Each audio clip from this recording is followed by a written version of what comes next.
et je fais insérer. Et là, il charge également ces 3 URL là.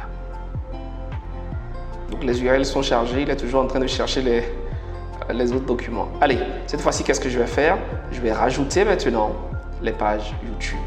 Donc je viens ici, voilà, j'ai cette vidéo là et je vais charger donc le lien YouTube, je vais le coller, je fais insérer, je rajoute encore YouTube, je viens ici, j'ai une bonne vidéo sur la page de David Laroche, je vais venir, je vais rajouter.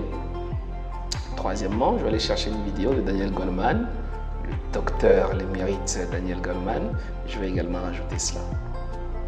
Donc vous voyez, j'ai donc 3 sources.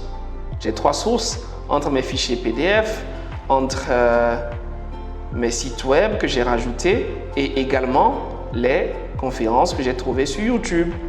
Donc tout ça, si je devais prendre du temps pour aller regarder, pour aller suivre, je me demande combien de temps cela m'aurait pris. S'il fallait que je lise 500 pages, s'il fallait que je parcours ces sites web là et que j'aille suivre ces conférences là qui parfois durent ici 55 minutes, ici 59 minutes, ici 55 minutes, donc c'est 3 heures quoi, c'est 3 heures de conférence.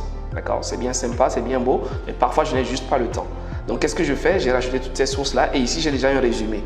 Et dans ce résumé là, je peux poser des questions. Et je peux dire par exemple, qu'est-ce que l'intelligence émotionnelle? Et ce que je voudrais, c'est qu'il aille donc chercher dans toutes ces sources là et qu'il me propose une définition de l'intelligence émotionnelle. Donc là, lui, ayant chargé ces différents éléments, il va creuser, il va réfléchir, il va prendre le temps de faire des recherches et il est censé me proposer donc une définition. Et voilà.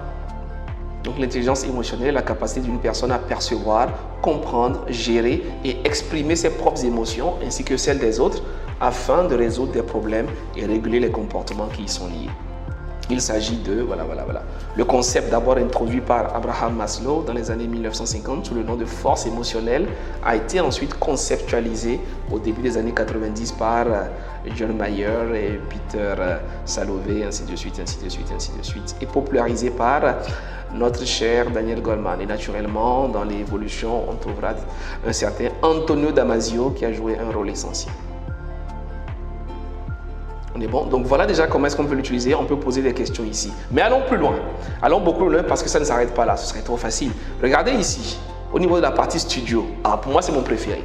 Au niveau de la partie studio, vous pouvez faire un résumé audio, un résumé vidéo, un rapport et une carte mentale. Nous allons regarder très rapidement. On va prendre 2-3 cas et après, je vous laisse vous amuser pour la suite.